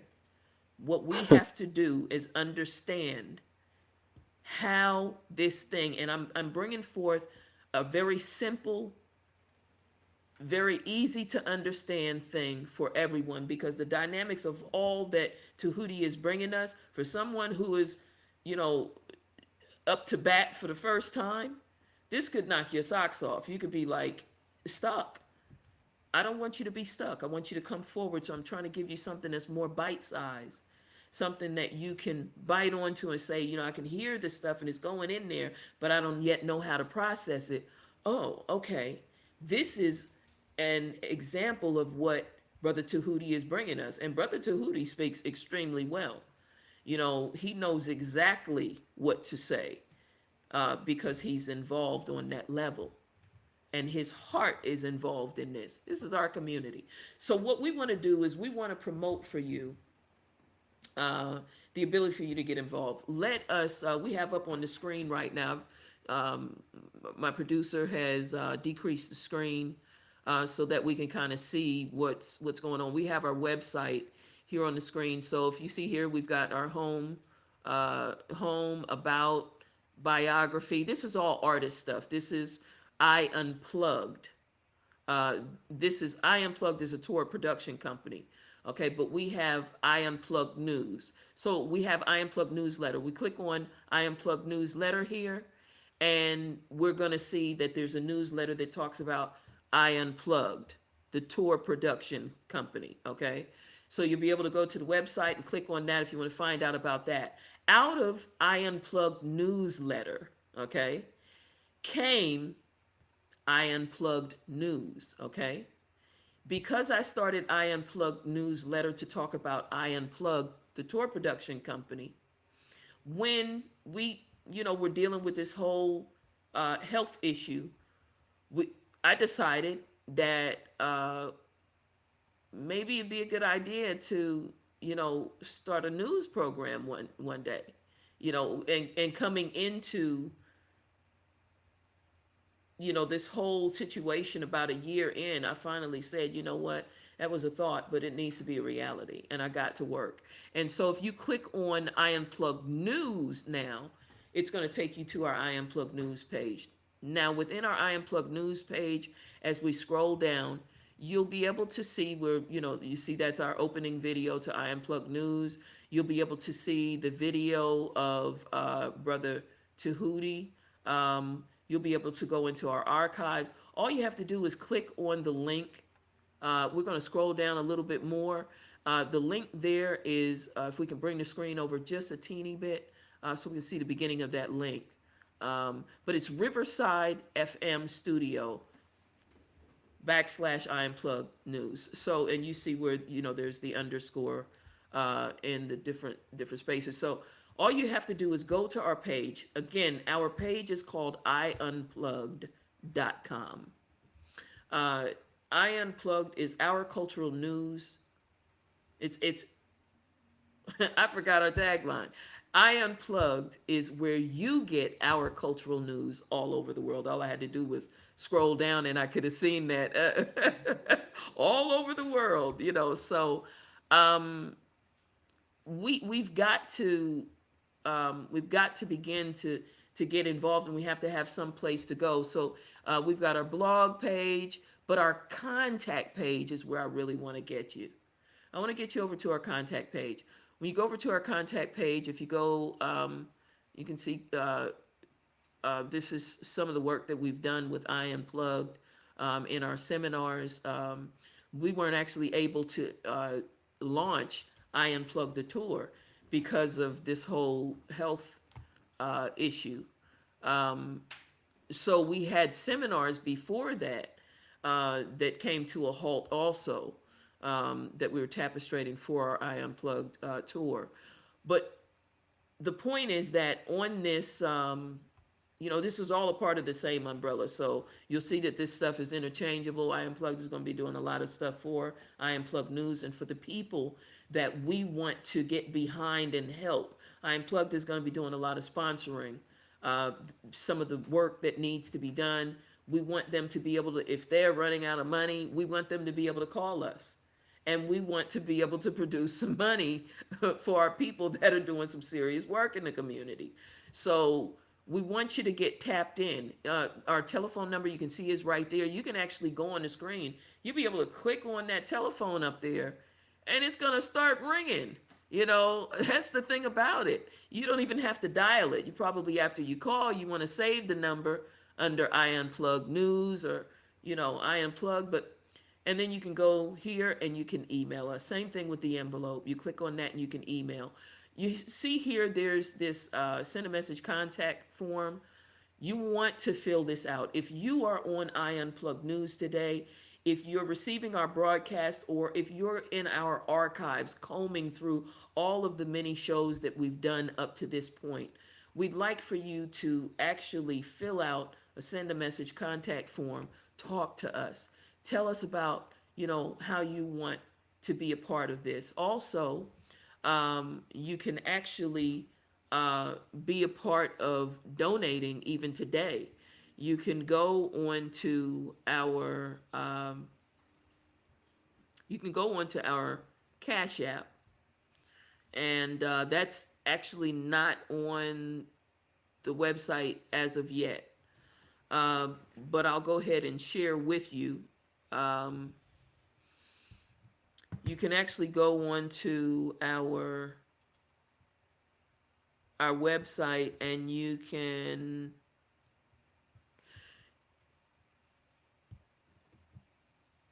we're going to try to get that up on the website today, but even still, our Cash App ID is $, capital S, capital E, small y, small e, capital E, small y, small e. Again, that's $, capital S, capital E, small y, small e, capital E, small y, small e. So it should read $, capital S, I, like your eye. Um, uh, so $, I. The first letter, the S is capitalized, and the first letter of each of the words I, as in this I. Um, so we're going to get that up on the screen for you on the website. And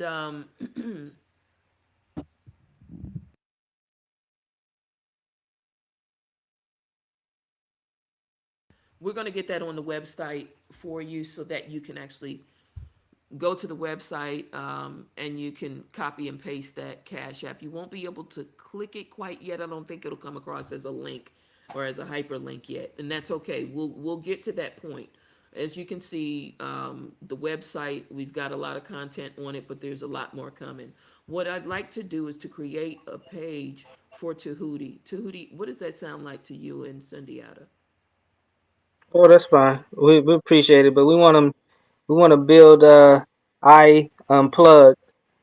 So whatever you guys decide is fine with us, but they can send it directly to you. Y'all see what I'm talking about? You see the kind of heart this brother has? See, this is what I'm talking about. This is love. Tahuti and Sundiata, they are just some really beautiful brothers putting it down, for our people, and they care about, they care about us all. So thank you, brother Tahuti. And so we're going to put up a page. It's going to take us probably a week or two to develop it. I do, all the graphics that you see on the website, but we have a website builder and also our producer is also part of placing the content on the website. So we're going to get that up we're going to commit to getting it up within the next 2 weeks. And I believe that we can get that done, no problem, hands down. So if we can get that page up, we'll have information about Brother Tahuti and Brother Sundiata, specifically about the work that Brother Tahuti is spearheading and about the organization that he has behind him. We're going to do all kinds of things to undergird that organization also and to help establish it in its best form to the best of our ability also. So you'll be able to contact us through I Unplugged until we develop on the level, because you have to understand, Brother Tahuti has been spearheading this work as a, you know, walking tall man, a brother in the community, like, Shaq or something, or, like he's been fighting this battle, like, Shaq.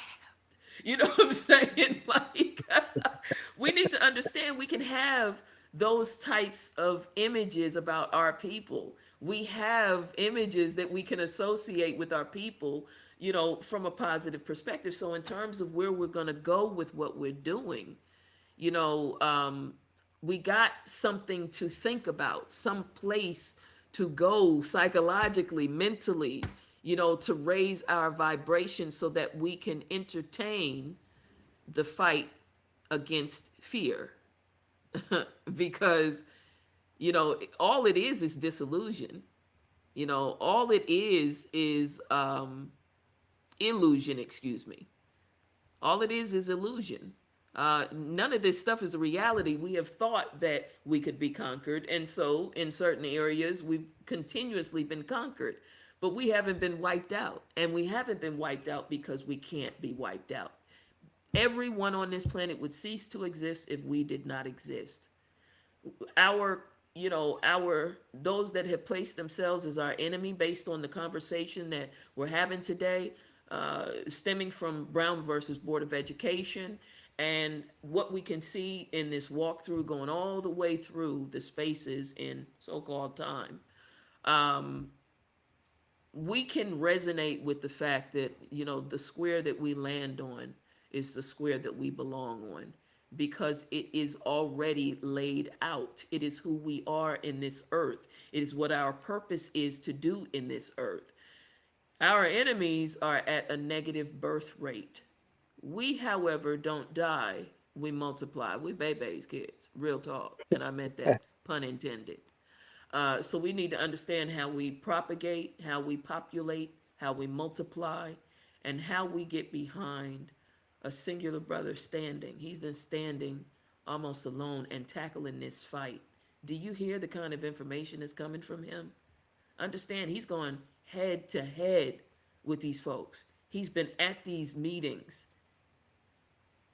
We need to understand what we're talking about here. We cannot let him go out there like that without us behind him. That's not going to be okay. That's not going to be okay. And I happen to know many of the people who will be a part of listening to I Unplugged News and watching I Unplugged News and being with us. There are a lot of people that love me.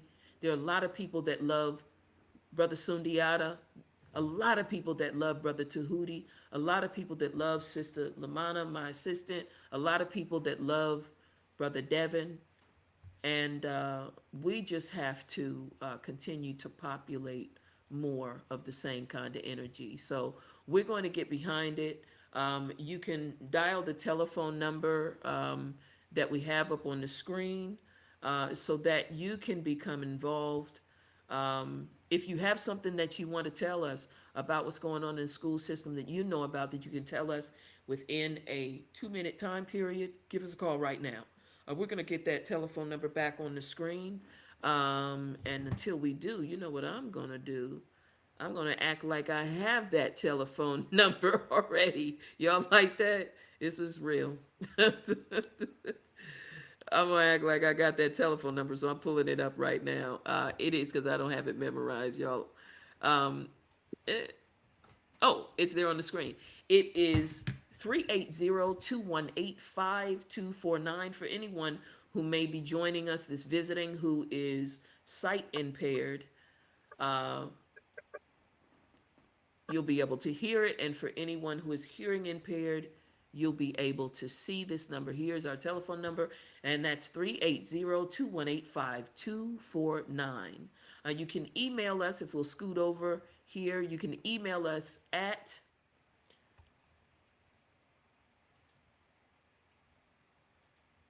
iunplugged.com. And that's right here where this is going to send that email. This is going to send that email, and I can see that the hyperlinks there have been disabled. So this is where you go. They're telling me now, don't tell them click on that telephone and that. Tell them to put the information here. You can copy and paste the telephone number, I'm pretty sure, though. iunplugged.com. You'll want to be a part of our community by putting your information within this, and then we can get your information or calling us on the telephone. And if we don't answer, you make sure you leave us a message, because we want to talk to you. We want to hear from you.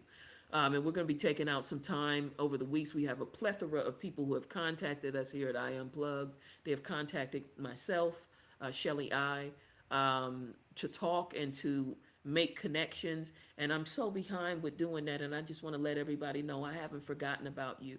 I have every intention in this world to make good on what I want to do to communicate with you and to link. So please hold on. We're doing a lot. There's a lot going on.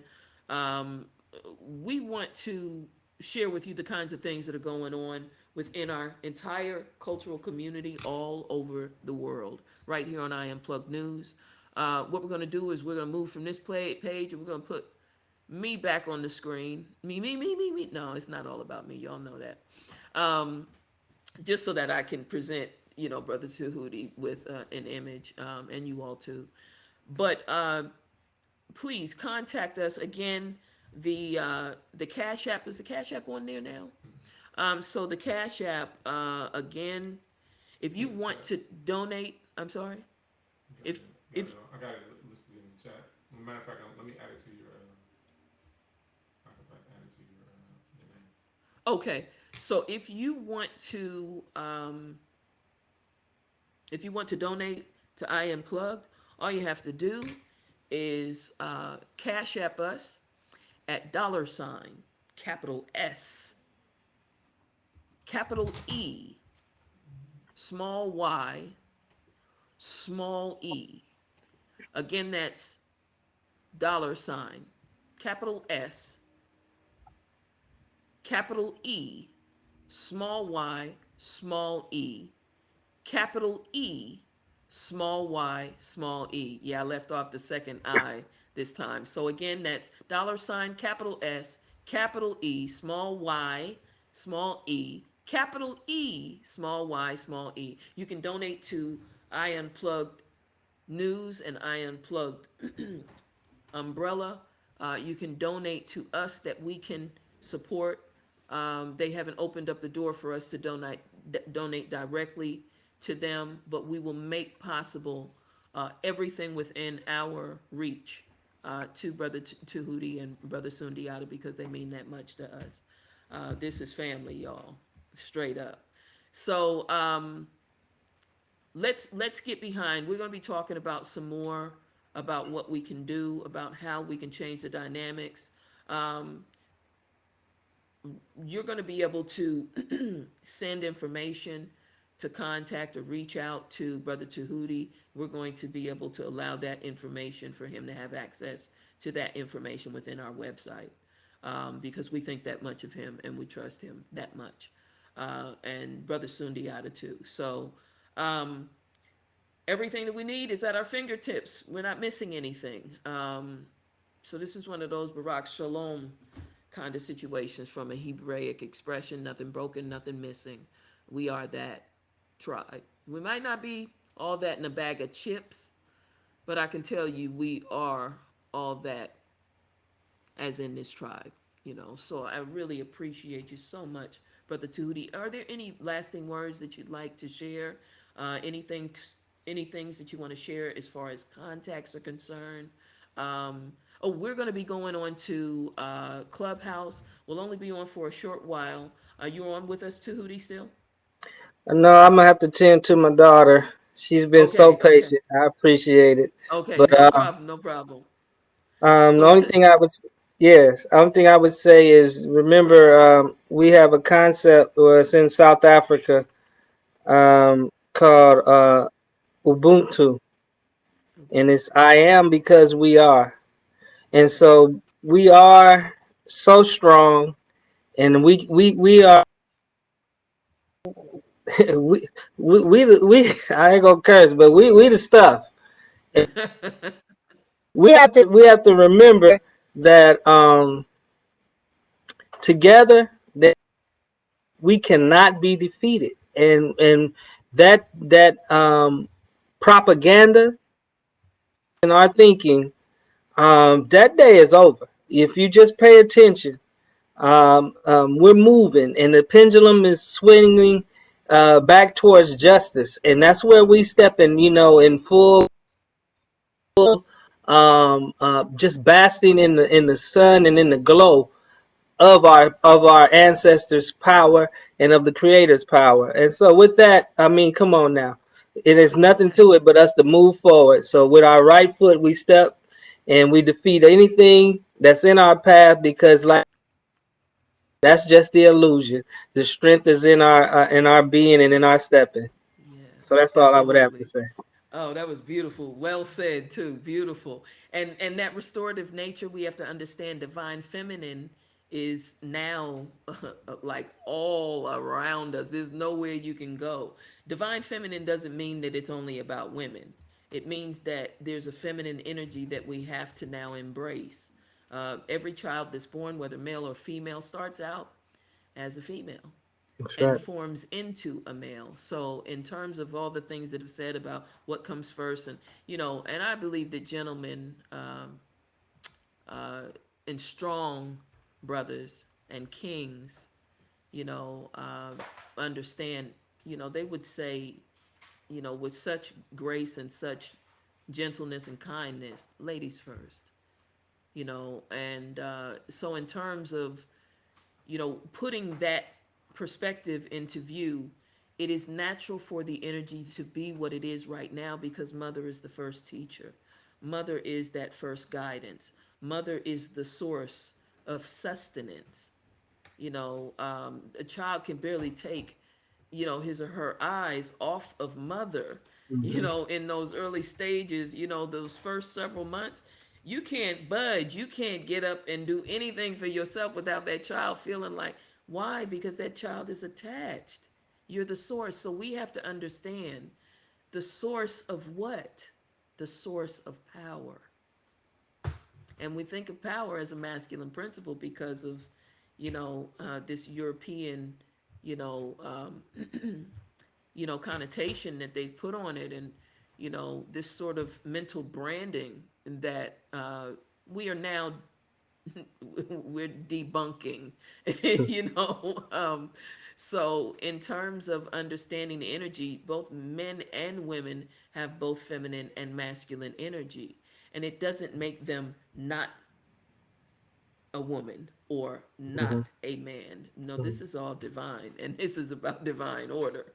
This is about um, setting our minds free because physically we're not in bondage. There's nobody in bondage, and we're not going to be in bondage. So understanding that with it being that divine feminine is here, this is also an elemental aspect and a perspective, a special period of space that we get to understand. We get to embody the fact that mother will not allow harm to happen to those children. She's going to protect them at great lengths. Okay. Mhm. But we need to understand masculine is not going to allow them to harm the children. And he's operating from a very feminine perspective in terms of the knowledge of self, where one must first have come from in order to then arrive. Again, we all start out in formulation biologically as females in the womb, and we graduate to a stage where we then separate and it's more defined. Is it going to be a girl or is it going to be a boy? We need to understand what that means. Okay, so come on back, y'all. Come back to divine feminine because that's what's going to permeate the planet no matter what. Nothing that they're going to do is going to work, but we got to come together. So please, again, go to iunplug.com and give us a call on our line. We want to be a part of what's going on in the community collectively. And let's give our brother Tahuti some support through Unplugged and through our Cash App that you can send. Pretty soon we'll have all kinds of different ways that you'll be able to get on there. You'll be able to go to the site. We're going to have shirts that mirror some of the phrases that Brother Tahuti, we're going to have all kind of stuff on the site. It's not just about us. It's about us. It's not just about I Unplugged. No, I Unplugged is about all of us being able to see straight, all of us getting the sleep out of our eyes, you know, so that we can see visually and that we got 2020's vision. We have perfect vision. We don't need glasses. We don't need spiritual glasses, cultural glasses. No, we see plenty well. Let's just wipe the sleep out of our eyes and let's collectively come together. So appreciate all of your time, your love, your energy, and your support. Brother Tahuti, we just thank you so much for coming on. And we just wish that you would just express to your daughter, we love her so much here at I Unplugged. And we really appreciate her. She's been such a sweetheart. She's been so patient waiting on her daddy to get done. Baba, You Baba, know, Baba. she got Baba like I know she got to be right over there by you looking in your face, right? So we just want to send her some love and tell her thank you Mhm. for being so mature. Wow. She's so Yes. mature and well behaved and just, you know, really cued into the responsibility of the work that you're doing. And we Oh, just yeah. want to thank her for that. Thank her for her kindness and her sweetness. Thank So you. we want to say Good night to you. In the spirit of blackness, we want to thank the ancestors for a wonderful program. And we're going to get back with you all to let you know um, who's going to be on. Now, we have James Baum from Public Enemy coming on. We're going to bring Sonny Patterson back on. We're also going to bring Courtney Panton of the New Kingston Band, one of the hardest working bands in the reggae music industry. We're going to be bringing in, we've got a couple of spiritual healers that we've got coming in. And we've got a brother who is in, who is in, uh, he's in the whole aspect of what's going on cosmically in the universe in terms of what kinds of energies and beings are entering into the force field of our planet, and how we'll know what to do and who is. I mean, there's a plethora of things that we're doing. We got musicians that are going to be coming on. We're going to be bringing on some poets too. We're going to be slating those poets this week, so it's probably going to be, I believe, next week that we'll have the poets on. And I believe it's the week after that that we have Public Enemy on there. And we got a special treat for y'all when Public Enemy comes on. We have a child prodigy that we're going to knock your socks off with. When you see this little boy, I mean, this little boy, he means so much to all of us. His dad is our producer, and he's gone viral all across the world. Okay, this little boy is so special. He was on. He was even on a program, a news program. Um, they picked it up because he went viral, and this On little boy ESPN. is so intelligent, and he can dance like no other. This boy, never seen that kind of motor skill in such a young child, but he's a hip hop dancer. He does all the popping and the locking. He's conscious. He comes from a conscious family, which is what we are as conscious, and we support him and want to make sure that when we bring our dear brother James Baum on, that we partner with one of our youth so that we can continue the movement which delivers consciousness, um, traveling on the wings of the atmosphere and the ether. As our sound penetrates, our frequencies go out. We want to make sure that our children are involved in the consciousness of that. And this little child is certainly conscious, and he's so intelligent. So we can't wait to bring that to you. You're going to have so much fun meeting him and seeing him pop and lock. We can't wait because we're doing some special stuff just because, Brother James Baum is going to be here. We love hip hop. It's part of what we do here, as well as jazz, soul, soukous music from West Africa, salsa y merengue, like we get into the whole thing. Classical, it's all ours. We get into a little bit of conscious blues, and I like to state it like that. So in terms of where we're going, we need to really, really resonate with the energy that's coming, and we're going to be bringing Brother Tahuti back too. He's going to be a regular on I Unplugged, isn't that right? Ain't that Yes, right, Brother Tahuti? yes, sister. I had to get your verbal co-sign on that just so everybody know.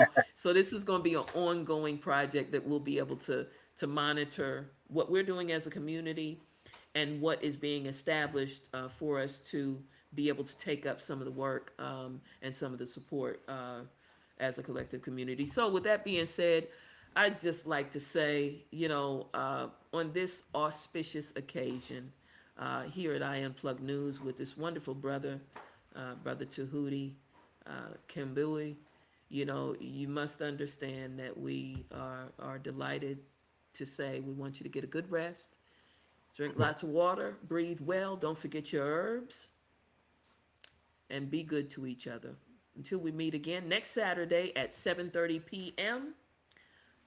We'll see you soon. We'll send you some links and all that kind of stuff. You sign on, we'll make sure we get you some stuff too. So sign in on to our contact page. We'll also get that information to you. So with all that being said, respect, love, honor.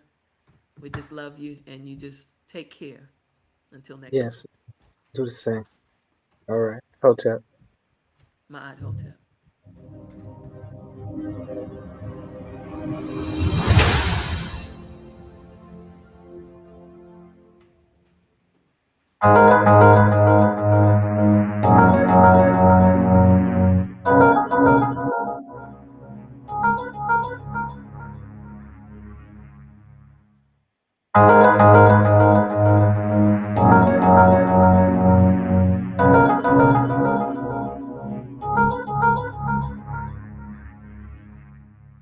Where you get our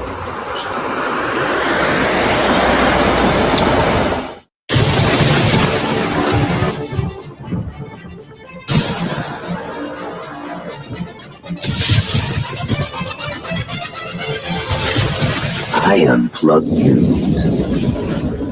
where you get our cultural news. All over the world.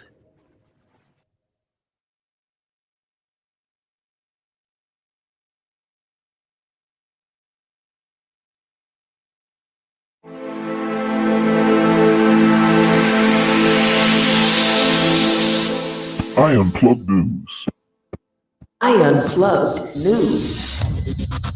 where you get our cultural news. I unplugged news. I unplugged news. Where you get our cultural news. I Unplugged News is coming to you in